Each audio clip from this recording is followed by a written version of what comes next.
सबको मेरी तरफ से जय वाल्मीकि, जय भीम। हम पिछले 11 सालों से प्रयास कर रहे हैं जी, महामुनि समूह ज्ञान केंद्र जो बच्चों को निःशुल्क शिक्षा प्रदान कर रहे हैं। और हम भी बहुत बड़े अपने घर से नहीं है कि भाई हमारे पास बहुत ज़्यादा कमाई है, हम भी सिर्फ एक छोटी मोटी नौकरी करके रोजगार करके अपना गुजारा करते हैं।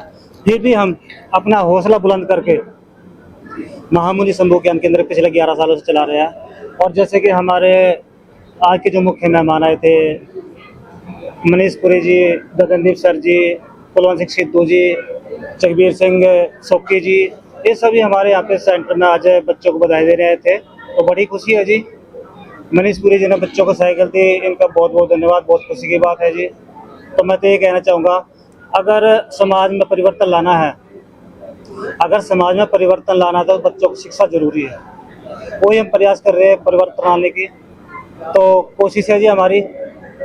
आज ही अपने दीपक गर्ग सर जी आए थे, उन्होंने भी अपना ऐलान करके गए हैं भाई हम इस संस्था को हर महीने 5,000 रुपये देंगे। एक सवाल में पूछा गया जो पंजाबी में जी, ये चलो इस चीज़ को हम मान लेते हैं, लेकिन कहते हैं ना भारत में सबसे महत्व हिंदी को मिलता है। चलो पंजाब में ठीक है, हम उनकी बातें मान लेते हैं, कोई बात नहीं, आगे से हम पंजाबी में लिख दिया करें, हमें क्या फर्क पड़ता है। हमारे पास तो बच्चा जो पढ़ रहा है वो पंजाबी पढ़ता है, हिंदी पढ़ता है, इंग्लिश भी पढ़ता है, हमें कोई दिक्कत नहीं जी। जय भीम, जय भारत, जय वाल्मीकि जी।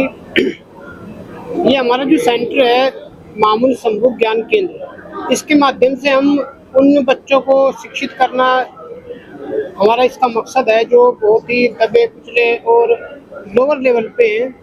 इसके माध्यम से हम अपने उन बच्चों को ऊपर उठाना चाहते हैं, ताकि जो बच्चे जिनको आज तक इस तरह की सुविधाएं नहीं मिली, जो मिलनी चाहिए, क्योंकि आज के टाइम में स्कूलों की फीसें बहुत ज़्यादा हैं। अगर एक बच्चा ट्यूशन के लिए भी जाता है तो 1,000 रुपये पर सब्जेक्ट जो है आज के टाइम मिलता है, टीचर लेते हैं। अगर एक बच्चा 3-4 सब्जेक्ट पढ़ेगा तो कम से कम 3,000 या 4,000 उसकी फीस ट्यूशन की हो जाती है, स्कूल की बहुत अलग है। तो हमारा जो मकसद है महामुनि समूह ज्ञान केंद्र के माध्यम से, वो हर बच्चे को शिक्षित करना है, उसको हर उस विषय में एक परफेक्ट करना है जो उसके अपने कमजोर विषय हैं। साहब के जन्मदिन की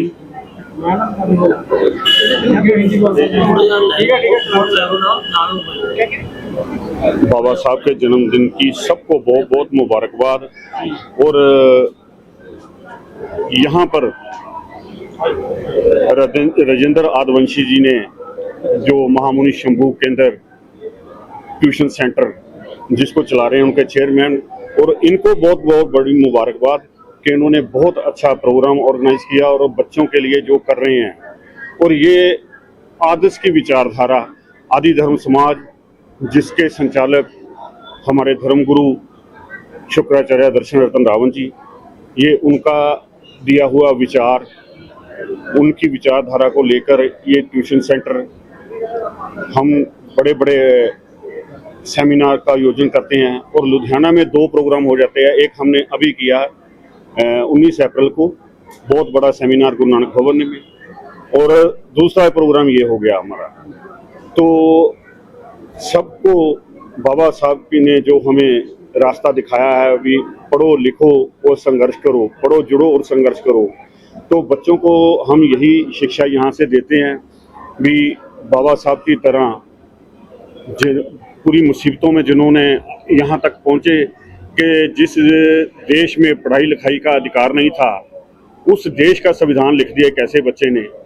तो बहुत बड़ी हस्ती हुए हैं, वो युग पुरुष हुए हैं जिन्होंने ये युग बदल दिया कि जिस युग में हमें पढ़ाई लिखाई का अधिकार नहीं था, तो उन्होंने पढ़ाई लिखाई का अधिकार हमें लेके दिया। आज उनकी बदौलत हम यहाँ खड़े हैं, आपसे बात कर रहे हैं, स्टेज पे बोल रहे हैं, हमारे बच्चे यहाँ अच्छी सुविधा में रह रहे हैं, अच्छी सुविधा में उन्होंने सब जितनी भी सुविधाएं मिल रही हैं वो सब बाबा साहब की बदौलत है। हम बाबा साहब का धन्यवाद करते हैं कि जिन्होंने हमारे लिए इतना अपने बच्चों की कुर्बानी देकर, आपको भी नहीं शायद मालूम होगा कि बाबा साहब ने 4 बच्चों की कुर्बानी दी है हमारे समाज की, अपने समाज की खातिर। उन्होंने 4 बच्चे गवाए अपने हमारे लिए, तो हमारा फर्ज बनता है हम उन कुर्बानियों को जाया ना जाने दे। बाबा साहब ने जो हमें कलम का रास्ता दिखाया है उसको लेके चले। जय वाल्मीकि।